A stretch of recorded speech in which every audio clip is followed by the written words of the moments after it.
Distance भी निकाल सकते हो लाइंस के लिए। अभी तो हम सिंगल लाइंस की बात कर रहे थे, किसके बारे में हम लोग पढ़ने जा रहे हैं, टू लाइंस में। और टू लाइंस में हम लोग पहला चीज़ पढ़ेंगे, क्या चीज़, point of intersection. Point of intersection. अच्छा, किसी को आइडिया है कि अगर मान लो हम लोग ये 2D में पढ़ते तो पॉइंट ऑफ इंटरसेक्शन कैसे कैलकुलेट करते हैं? मान लो हमारा 2D में कैसे होता है, a1x plus b1y plus c1 equal to 0, और दूसरा लाइन है मान लो a2x plus b2y plus c2 equal to 0 है। तो ये लाइन और ये लाइन का फुट ऑफ मतलब point of intersection, foot of नहीं, ये L1 है L2 है, तो पॉइंट ऑफ इंटरसेक्शन यही तो आता है भाई।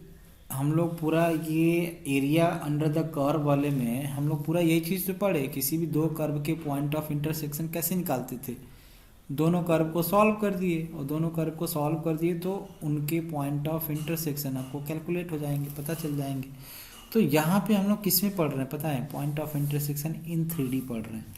तो सबसे पहले तो हम लोग क्या करेंगे, दो लाइन का इक्वेशन लिखेंगे। मान लो हमारे पास एक लाइन का इक्वेशन x माइनस x1 अपान, मान लिया हमने ले लिया a1, और is equal to y minus y1 upon मान लो b1 is equal to z minus z1 upon मान लो c1 है। ये पहली लाइन है। और दूसरी लाइन को मान लिया x minus x2 upon a2 is equal to y minus y2 upon b2 is equal to z minus z2 upon मान लो c2 दिया हुआ करेंगे।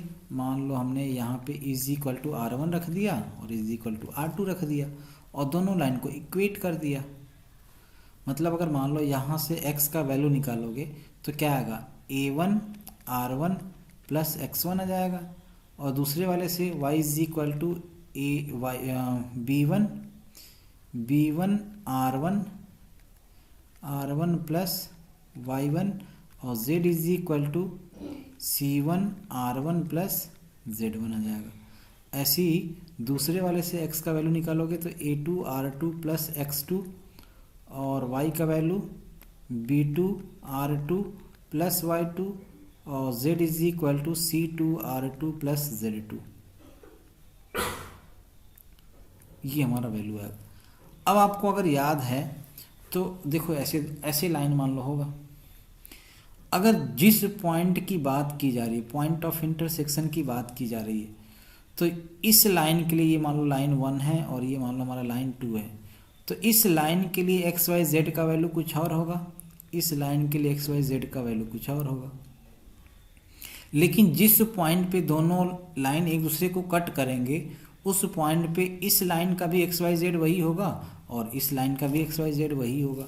तो इसका मतलब क्या हुआ, इसका मतलब ये हुआ कि हम दोनों को इक्वेट कर सकते हैं, यानी ये x और ये x इक्वल होगा, ये y और ये y इक्वल होगा, और ये y और ये z, ये z और ये z इक्वल होगा।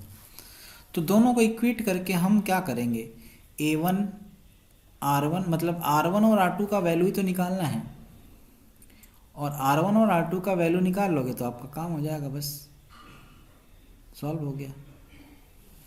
तो बेसिकली हमको क्या करना है, पॉइंट ऑफ इंटरसेक्शन कैलकुलेट करना है। तो यहाँ से इसको और यहाँ से इसको इक्वेट कर दिया, और इसको और इसको इक्वेट कर दिया, इसको इक्वेट कर दिया, r1 और r2 का वैल्यू निकालना है। तो जब ये कैलकुलेट हो जाएगा तो आपका आंसर आ जाएगा। ठीक, ये पॉइंट ऑफ इंटरसेक्शन कहलाता है। देखो पॉइंट ऑफ इंटरसेक्शन, तो ये चीज़ तो हमने कैलकुलेट किया किसके टर्म्स में, कार्टेशियन फॉर्म में निकाला। अच्छा, ये कार्टेशियन फॉर्म में जो हमने वैल्यू निकाला, तो कई बार हमसे ये भी पूछा जाता है कि पॉइंट ऑफ इंटरसेक्शन तो आपने मान लो निकाल लिया, क्या ये दोनों लाइन एक दूसरे को इंटरसेक्ट भी करेंगे कि नहीं करेंगे। तो उसका हमारा तरीका क्या होता है इसको कैलकुलेट करने का, वो अभी मैं बात बताऊँगा। पहले मैं क्या कर लेता हूँ, हमको यही चीज़ ही हमने कार्टेशियन फॉर्म में निकाला। अगर मान लो यही चीज़ मेरे को वेक्टर फॉर्म में निकालने के लिए बोला जाता, तो मैं इसको वेक्टर फॉर्म में कैसे लिखता। मान लो पहला लाइन का equation r is equal to a1 plus lambda times b1 vector है, और दूसरा लाइन का equation a2 plus lambda times b2 vector है, बस। और दोनों का अगर मान लो पॉइंट ऑफ इंटरसेक्शन निकालना है तो हम लोग क्या करेंगे, a1 वेक्टर, ये लेमडा 1 लेमडा 2 होगा, तो a1 plus lambda one b1 vector is equal to a2 plus lambda 2 times b2 vector, और दोनों को इक्वेट कर दिया।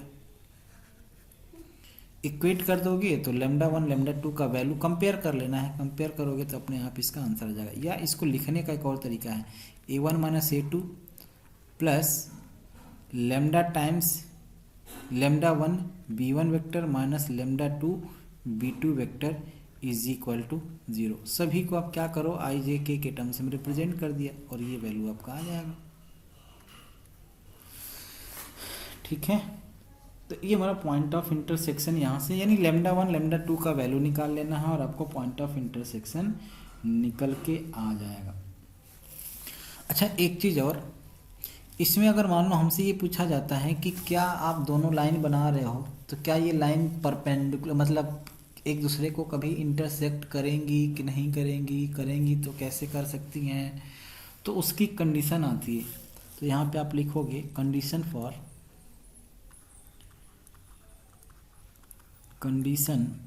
For two lines will intersect each other. मतलब ये हुआ, आप याद करो 2D में हम लोग कैसे करते थे, यही होता था ना। अगर मान लो दो लाइन होता था तो हम ये लिखते कि a1/a2 is not equal to b1/b2, है ना, यही होता था ना। अगर मान लो कोई दो लाइन अगर इंटरसेक्ट करती हैं तो इसका मतलब ये हमारा कंडीशन हम लोग वो करते थे। तो वही चीज़ हम लोग इसमें कंडीशन बात करने जा रहे हैं कि अगर मान लेते हैं ये 3D में हुआ तो वो कौन सी कंडीशन आएगी जिससे आप बोलोगे कि ये लाइन क्या होंगी, एक दूसरे को मतलब इंटरसेक्ट करेंगे, तो उसकी कंडीशन क्या है। तो कंडीशन हमारा होता है, हम डिटर्मिनेंट फॉर्म में लिख देते हैं x2 minus x1 y2 minus y1 और z2 माइनस z1। फिर यहाँ हमने लिख दिया a1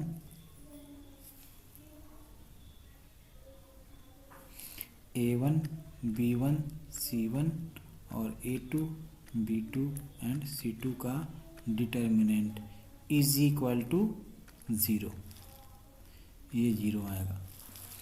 अगर मान लो ये कार्टेशियन फॉर्म में है, वेक्टर फॉर्म में हम लोग लिखेंगे तो a2 माइनस a1 का वेक्टर, फिर b1 वेक्टर और ये b2 वेक्टर का वैल्यू, स्केलर ट्रिपल प्रोडक्ट का वैल्यू 0 आएगा। वही तो एक्चुअली लिखा हुआ है, ऊपर वाला वैल्यू ही लिखा हुआ है, स्केलर ट्रिपल प्रोडक्ट। तो अगर मान लो ये 0 आ रहा है तो इसका मतलब ये हुआ कि दोनों लाइन एक दूसरे को, मतलब दोनों लाइन एक दूसरे को इंटरसेक्ट करेंगी। अगर नहीं, अगर 0 नहीं आ रहा है तो इसका मतलब दोनों लाइन एक दूसरे को इंटरसेक्ट नहीं करेंगी।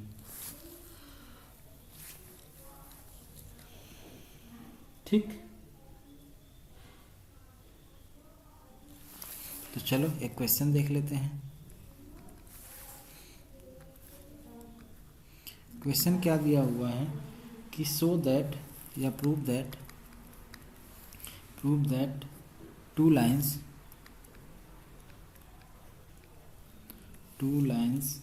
x minus 1 divide by 2 is equal to y minus 2 divide by 3 is equal to z minus 3 divided by 4 and x minus 4 divided by 5 is equal to y minus 1 divide by 2 is equal to z, is equal to ये z है।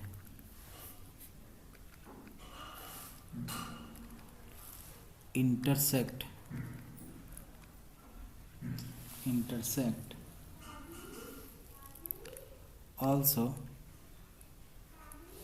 also find the point of intersection, also find the point of intersection। Section आपको calculate करना है तो क्या करोगे, जैसे भी हमने बताया, मान लो इक्वल टू R1 R2 कर लिया, और R1 R2 कर लिया तो फिर आपने क्या किया, यहाँ से R1 और R2 में हमारा रिलेशन निकल जाएगा। या आपने क्या किया, मतलब R1 R2 में रिलेशन कैसे निकलेगा, इन दोनों इक्वेशन को इक्वेट कर लो और इन दोनों को इक्वेशन को इक्वेट कर लो, और ये आपका एक इक्वेशन बन जाएगा R1 R2 में। जैसे मान लो मैं 2R1 + 1 = 5R2 + 4 कर दिया और इनको इक्वेट करता हूँ कैसे, 2R1 - 5R2 = 3 हो जाएगा। मान लो इक्वेशन 1 आया। फिर आपने क्या किया, इन दोनों को इक्वेट कर दिया, तो इनको इक्वेट करोगे 3R1 + 2 = 2R2 + 1 कितना आ जाएगा, 3R1 - 2R2 = -1 आ जाएगा। तो 3R1 - 2R2 = -1, ये इक्वेशन 2। दोनों को सॉल्व कर लिया, R1 R2 का वैल्यू निकाल लिया। और जब R1 R2 का वैल्यू निकालोगे तो मतलब ऐसा वैल्यू आएगा जिसमें इसमें भी रखोगे तो x का वैल्यू वही आएगा, इसमें भी रखोगे तो x का वैल्यू वही आएगा, सेम आएगा। तो कहने का मतलब ये हुआ कि अगर आप इसको सॉल्व कर लो, या मान लो इस इक्वेशन से आप क्या कर लो ना, R1 का वैल्यू निकाल करके इसमें रख दो, वो भी तरीका है भाई।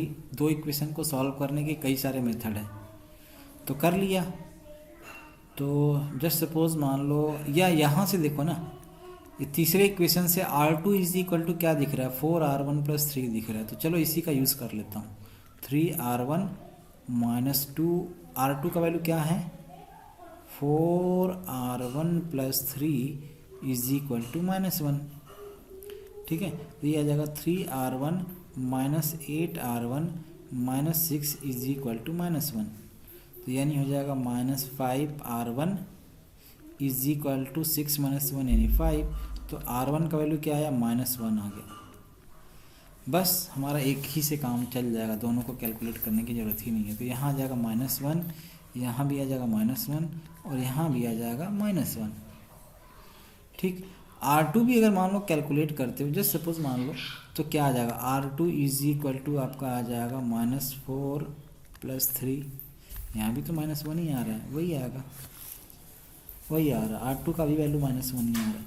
तो कहने का मतलब ये हुआ कि अब हमारा ये जो कोऑर्डिनेट था XYZ वो मिल गया, पॉइंट ऑफ इंटरसेक्शन हमारा मिल गया -1 -1 -1।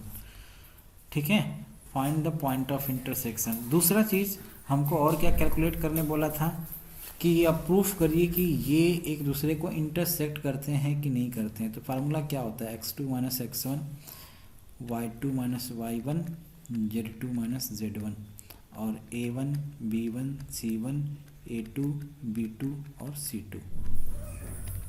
तो अगर मान लो x2 - x1 कैलकुलेट करोगे तो x2 - x1 क्या आएगा, 4 - 1 3 आएगा यहाँ पे, फिर 1 - 2 यानी -1 आ जाएगा, और फिर 0 - 3 कितना आ जाएगा, 0 - 3 यानी -3।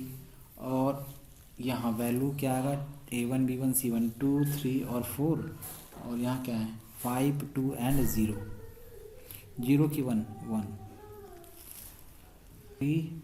अच्छा यहाँ 8 होगा, 3 - 8 होगा, तो यहाँ 5 3 या 15 आ जाएगा। तो ये 0 आ रहे हैं। ठीक है, तो ये 0 हो जाएगा बस। तो अगर